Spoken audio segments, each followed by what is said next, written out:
So you thought I was done with Shadowhunters? Well, think again. Hello YouTube, my name is rhianaB and welcome back to another Shadowhunter themed video, except for this time, instead of doing a react or a review, I'm going to be doing a little bit of a discussion about what fans want to see and the possible outcomes that would be in a season 4 of Shadowhunters. So I went on Twitter and I asked a bunch of you guys, as well as a couple of fan accounts to help spread the word, that I was going to be doing this video, and a ton of you guys sent me so many ideas for what you want in a season 4 of Shadowhunters, so thank you all so much for giving me your own opinions. It was really fun to kind of share similar ideas, and some of you even gave me ones that I never thought of, so thank you so much for those. And also thank you to the fan accounts who helped spread the word, and also for keeping us all informed on the stars of the show, as well as Shadowhunters in general, so thank you guys so much. And with that being said, let's delve right into it. Okay guys, so I've got a list on my phone that I've kind of semi-organized. So I have a top 8 list, and hopefully I will get through all of this in a short amount of time. I don't want to make this video too terribly long, but I've got a lot of things to cover, so let's start at number 8. Number 8 is Plotlines. So we ended season 3 of Shadowhunters, or with the finale, if you don't want to technically consider that in season 3. We ended with Clary losing her memory, we have a 1-year time jump, Eden is destroyed, Jonathan has died, Asmodeus is still in limbo, Lilith is officially gone, so we seem to have a lot of closure. But there are some certain avenues that weren't fully closed that probably could come back somehow. Okay, so a lot of you guys did think that Edom would definitely be coming back into the picture, and if not Edom, maybe a different dimension of hell, because I think it was Magnus, and if it wasn't Magnus, someone let me know if it wasn't, but it may have been somebody else, who said that there are different circles of hell. Because we met Azazel, who is a prince of hell himself, but not in Edom. So we could see a new realm come into play now that Edom is officially gone. So there's that. A couple of you said that. And also some of you did say that Clave conspiracies as well as angels being villains, since it was obvious that a lot of fans were upset that Raziel, who is the almighty being, he basically punished Clary for the runes that she created and kind of going against what's known as the natural order. So it would be easy to see that maybe some of the angels would be considered bad guys. I mean, we saw Valentine, a former Shadowhunter with angel blood in him, be a bad guy. Aldertree as well was an antagonist. So we've seen a lot, even Cleophas, who was an Iron Sister, we've seen a lot of angel-blooded people be the bad guys. I mean, you could even technically include Jonathan in that whole circle as well. So I think it would be a really cool idea to make kind of the angels the villains. Not necessarily Shadowhunters, and not all angels, obviously, but maybe just a way to challenge what they have done. As far as Clave conspiracy theories, I don't know if that would be a huge plot point, only because if Alec, who's now the Inquisitor, I don't know if there'd be a lot of conspiracy since he's running things, and apparently things are going very, very well, being that Shadowhunters and Downworlders are now working together. The Clave has become a lot more open with Alec in charge, so I don't see that being a huge thing. The only possible idea I have is that maybe some people who don't like Alec being in charge want to kind of do like a coup d'etat, and they want to overthrow Alec being the Inquisitor. But also, I don't know if you would want to mess with Alec in that sense, because also you would have to deal with his husband, the High Warlock of Alicante, and I don't think you want to mess with that power couple. There are some other plot points that we could delve into, but those kind of tie into my other counts, so let's go ahead and move on to number 7. And number 7 are developments with other characters. So a lot of you were talking, obviously, about Jace and Clary, Magnus and Alec, Izzy and Simon, but you also were talking about other characters as well. A lot of you were saying how Raphael would probably be back in the picture somehow, even though he is now a mundane and he's, trying to become a priest. And I think his process to become a priest would actually take him out of the shadow world, but it would be interesting if he had to somehow come back, since he was a immortal for so long. I think it would be interesting for him to kind of come back and give his knowledge of whatever event is going on. And I don't know, I just feel like he wouldn't be as main of a character in a season 4, only because of his journey to leave the shadow world behind, all the evil behind, so he can go on to become a priest. But he wasn't the only person. Some people were also talking about Meliorn and the Seelies, since the Seelie Queen was killed by Jonathan in the finale. So that means there has to be a new ruler. Would it be Meliorn or would it be somebody else? Again, we don't know. But it would be interesting to kind of see where the Seelies would go, because I feel like, you guys know this if you've seen my reviews, the Seelie Queen has been like a thorn in my side. I do not like the Seelie Queen. She always causes mayhem and problems, even though she claims that she tries to be on the right side of things and wants to be on the winning side, when she is the one who causes a lot of the problems. So I kind of wonder if someone, say like Meliorn, were in charge, maybe he could make some changes, kind of similar, I guess, to what Alec did when he took over running the Clave. So, and that would be kind of cool to have these people who are relatively close together and have them rule a big portion of this shadow world. And when I asked this question, I knew this was going to come, but having the Blackthorns back or involved somehow, having Brother Zachary come back as well, and then Tessa Gray. These are all characters who are from the books, and Brother Zachary has been in the show, I'm going to guess a number of 4 times, so he hasn't been showcased that much. Tessa hasn't even been mentioned at all. I think there was a part in an episode where her name was written somewhere or was on the Clave message system, I don't know, but she hasn't made an appearance yet, and we haven't seen any of the Blackthorns besides Helen. So these are book characters that we could have come in, and they can have their own situations that cause some sort of a, like, be a part of a problem or part of a dynamic that they're trying to figure out, I don't know. But these are book characters that I know fans would love to see, and I myself reading into them would be really fascinated to see some of them in the show. Also, there was some focusing on Luke as a Shadowhunter, since we didn't get to see really any of that at all. And speaking of Shadowhunter Luke, that also leaves for Scott and Praetor Lupus, because again, we do not know the full extent of what their whole dynamic is. We do know that they feel like the Clave has been, in the past, it was felt like that the Clave was not telling the Downworld everything, and they wanted to take it into their own hands, and that's why they turned Luke into a Shadowhunter using Heavenly Fire. I don't know, because that whole thing probably would have changed a little bit because of the year time jump, but we never really got to know Praetor Lupus or Scott and what maybe their true intentions were, so that would probably be interesting to have that be talked about as well.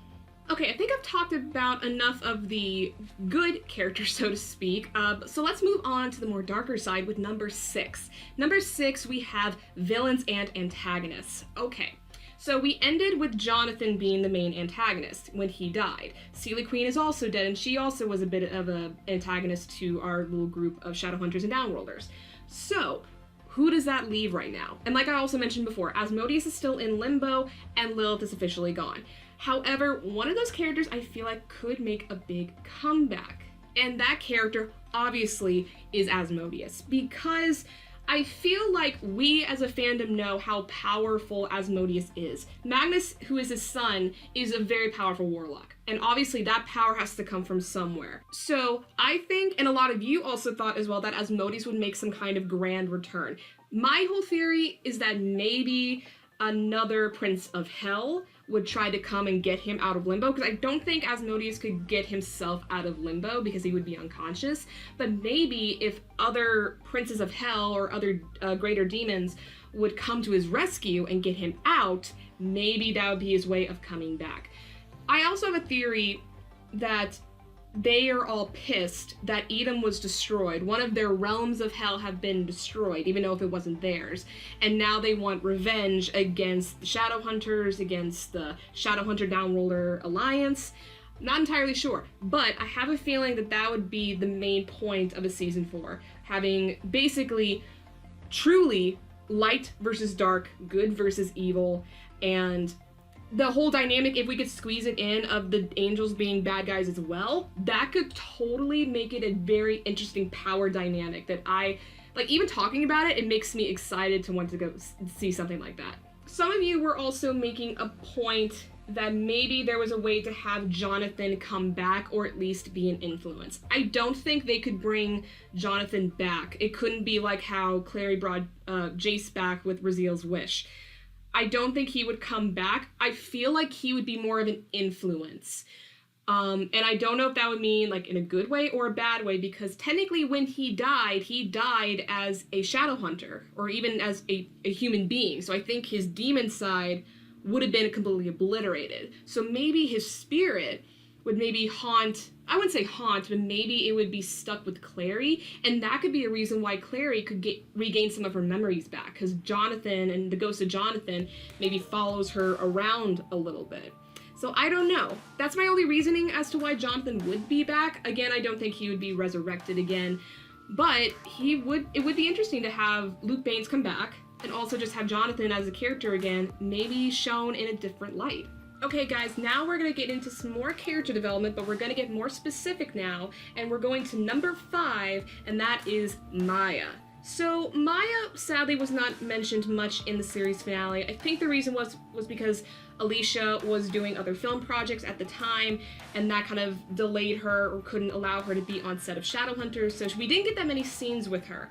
But she really, if we look at episode 320, she had a big buildup to what she could do. She became alpha of the New York pack. She just lost Jordan. And now with this year gap, now she is trying to open up a Downworlder restaurant while still being a alpha. So I think she has a lot of potential for great storytelling here. My thing is definitely seeing her as an alpha. That was the one thing that I thought would be the best storyline for her, and you guys also thought that as well.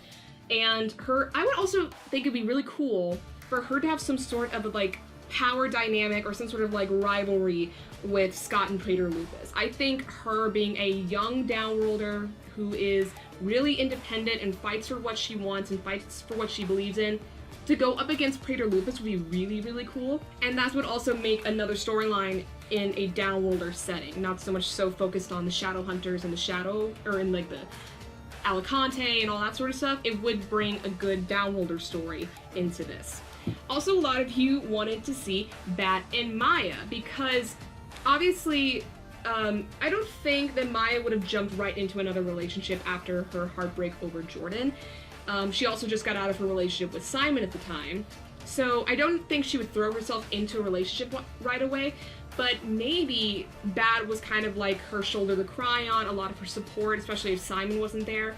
So I feel like that their bond would grow, and that could possibly be like a declaration relationship in a season 4. I don't think it would happen right away. We got a tiny little glimpse of it in the series finale, where, you know, Bat was complimenting Maya on her cooking and kind of leaning over her a little bit when they were sitting in the chairs. So I can see it happening. I don't think that would be like a declaration. I feel like it would be kind of like how Malik's relationship worked, where it started slow, it did a slow burn, and then we ended with them declaring, oh hey, we're in a relationship. That's the way I see it. But honestly, I feel like it would be more interesting to see Maya as a leader and see her working as an alpha compared to seeing her doing anything else. I want to see that more. And speaking of Bat and Maya, let's move on to number 4. This one's gonna get a little crazy because we have a lot to talk about, and that is other relationships. So Bat and Maya is one of the new relationships that we can have in the show, but a lot of you were talking about other relationships that aren't like the main 3. First off, we have Helene, which I wanted to see more of so badly, only because it is a lesbian relationship. We only ever had technically one other lesbian relationship mentioned in the show, and that was Ollie and her partner. But obviously Ollie wasn't that main of a character in season 3A. Or she was, but you know, she was kind of there and then she disappeared. So it'd be so cool to see not only another Shadowhunter and Downworlder relationship, but also to see a lesbian relationship on the show. I want to see more of that so badly. And I want to see that. I want to see it. Also, you guys, and I still don't know what the official title of this ship is. Let me know in the comments which one you think it is. Is it Maruk or is it Laris? I kind of like Laris. It rolls off the tongue a little bit more, but I like both of them. Either way, Maris and Luke, a lot of you guys want to see more of these two together. We only had one kiss between the two of them. And that finally Maris opened up about her relationship with Luke at Alec and Magnus's wedding. So that would be an interesting thing to see, especially my whole thing is, it would be so interesting to see Luke, who's currently now a Shadowhunter, if they get into a relationship, and it's been a year, and apparently they have been hanging out a lot, doing relationship things like going on vacation, stuff like that, if they came down to a point where they want to get married, would the Clave, especially now that Alec's in charge, would the Clave allow a Shadowhunter to marry a former Shadowhunter, now mundane? I think that would be really interesting to see if they would allow that type of a marriage to work. It wouldn't be like a normal case where it would be a Shadowhunter marrying a mundane. It is a now mundane who used to be a Shadowhunter. So I don't think she would be in any danger or that sort of a thing. She has her training and her knowledge in her head still, because that never left. So I think it would be plus it would give us another excuse to have another wedding. So I think that would be a really cool dynamic to see them struggle over. Could they make this relationship work in the fact that they kind of come from two separate places?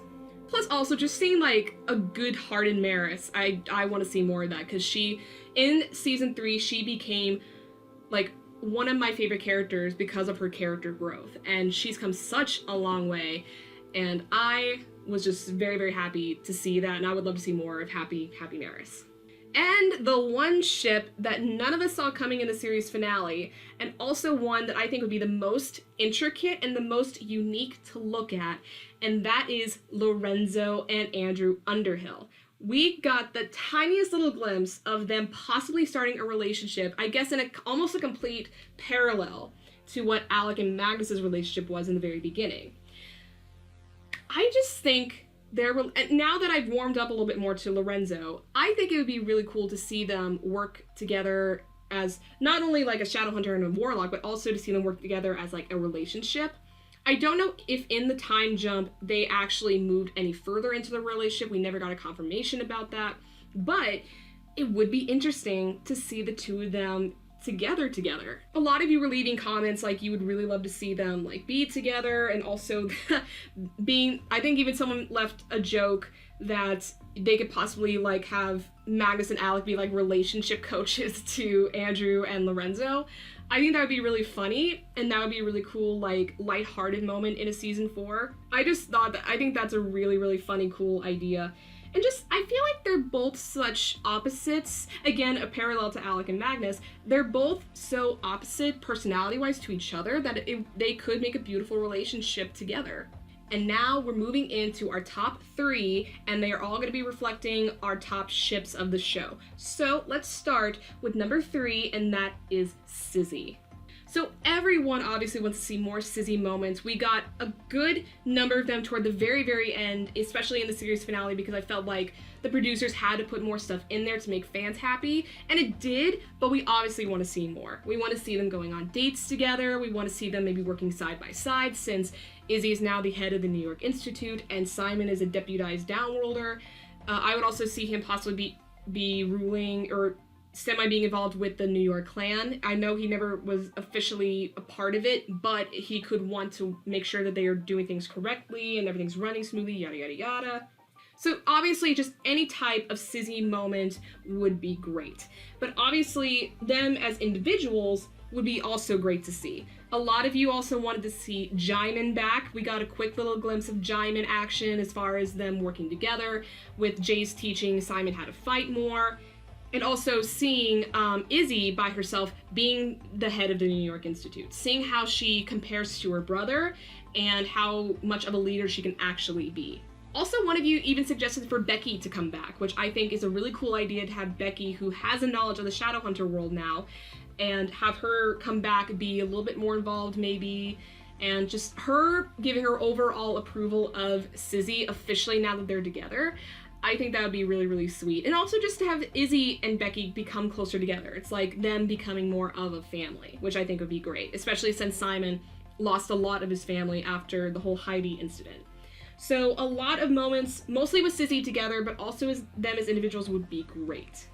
All right, guys, now let's move on to my favorite ship. At number 2, we have Malik. We have a lot to cover as far as Malik is concerned. Okay, now there were so many Malik-related things that you guys were so supportive of and really wanted to see. First off, obviously, Malika's parents. We know that Alec and Magnus are still together and they're happily married after a year, so would it be possible for them to start having kids? I know that Matt Daddario had mentioned in a convention interview that they don't know if they would exactly do their children in the books because they're both named after Max and Raphael, who both died in the original books. So that may be a bit of a struggle. So either if it's like new children or if they can just say, hey, these kids are named after people that we care about or people that we respect. Obviously everyone wants to see Malika's parents, or either that or even maybe still babysitting Madsy, because she's still going to be fairly young even after the year gap. So that was the big one as far as that was concerned. Asmodeus coming back and having that have a centric sort of a connection to Magnus is the other one.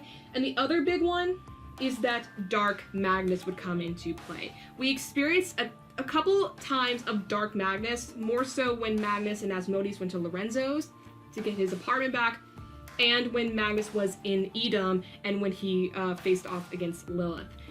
Those were the moments we saw Dark Magnus. And I know I mentioned that Dark Magnus is a little scary, especially since he's a character I love so much. I don't want to see him go dark, but it would be interesting storytelling to see him go dark, especially if Asmodeus were to return when he thought that he was done with his father forever. That would make it very interesting to see Magnus go dark. Especially, I think it was someone, I forgot who it was. Someone did say that Dark Magnus would be very, very, like a big plot point, but also that Alec would be the only one who could bring Magnus back from that darkness. And that would make sense since, you know, Alec is the love of his life and they're married and have that really deep connection. So I think that he would be the only one to bring him back from that if that were a main storyline. Other than that, some people did mention Dark Alec, which again would be interesting. I don't know if that would really make sense in a season like that because he's in a good place. He thinks he's happy with his husband and then maybe having a family together. But it would be kind of interesting to see both of them go dark. Definitely more into Magnus's High Warlock of Alicante as well as Inquisitor Alec, because again kind of like how Simon and Izzy are, it would be interesting to see the both of them doing things on their own instead of together. So seeing Alec deal with the Clave issues, like since he is the Inquisitor, he would have to deal with that stuff a lot more. That would be really interesting to see. People were also mentioning Magnus flashbacks, like his relationship with Clary, his relationship with Katarina, maybe some stuff with Ragnar again, some with Brother Zachary. Flashbacks to their honeymoon, or discussions about their honeymoon was also heavily mentioned. And then finally yet again we have the issue of immortality.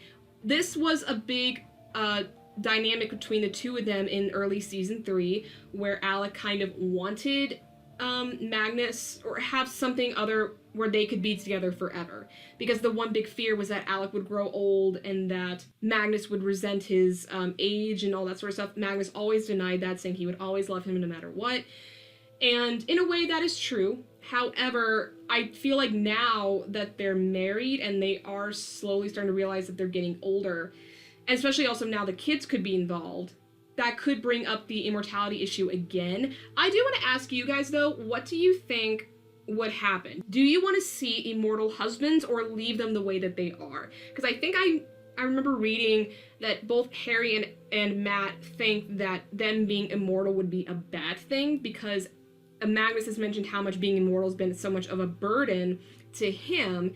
My whole theory is that Alec, who was willing to turn himself into a vampire to go to Edom to save Magnus, and also was willing to stay in Edom with him if they were able to get the rift permanently sealed, he was willing to do whatever he could to be by Magnus's side. So I don't see it as a big stretch for Alec to be like, hey, I don't mind being immortal. As long as I have you in my life, I will be happy. And I think in a way Magnus could feel the same way about that. He has lived a very long life and he knows how burdening immortality is, but they always have each other. And I think that is the main thing that would make them do this.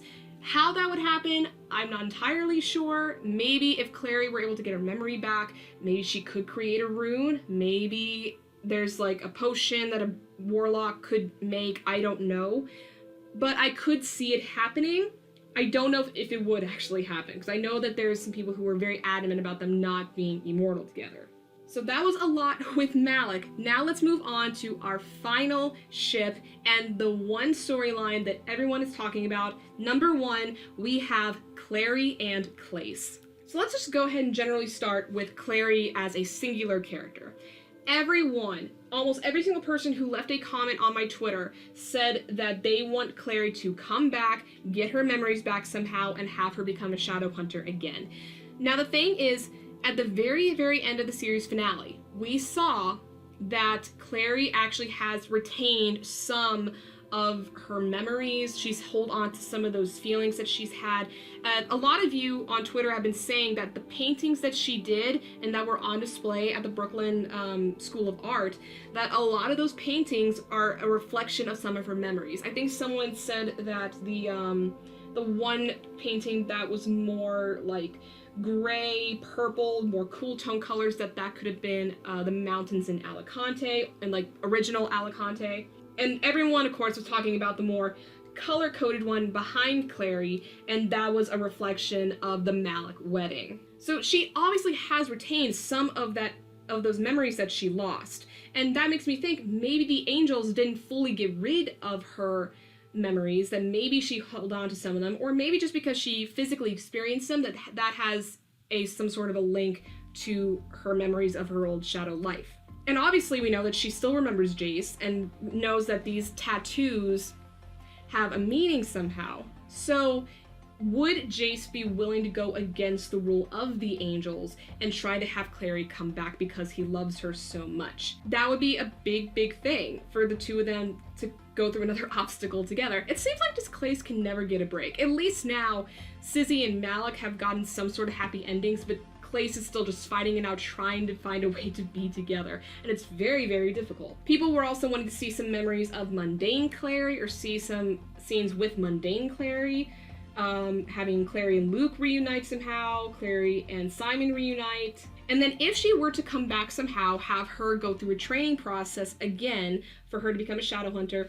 And a lot of people were wondering, would Clary be willing to be Izzy's parabatai, because that was mentioned again in the series finale. And now, if they actually went through with the ceremony, now that they are joined heart and soul, would Izzy's memories of Clary come back somehow, and would that trigger something in her head to be like, hey, this was my life before this. This was the parts of my memory that I have been missing.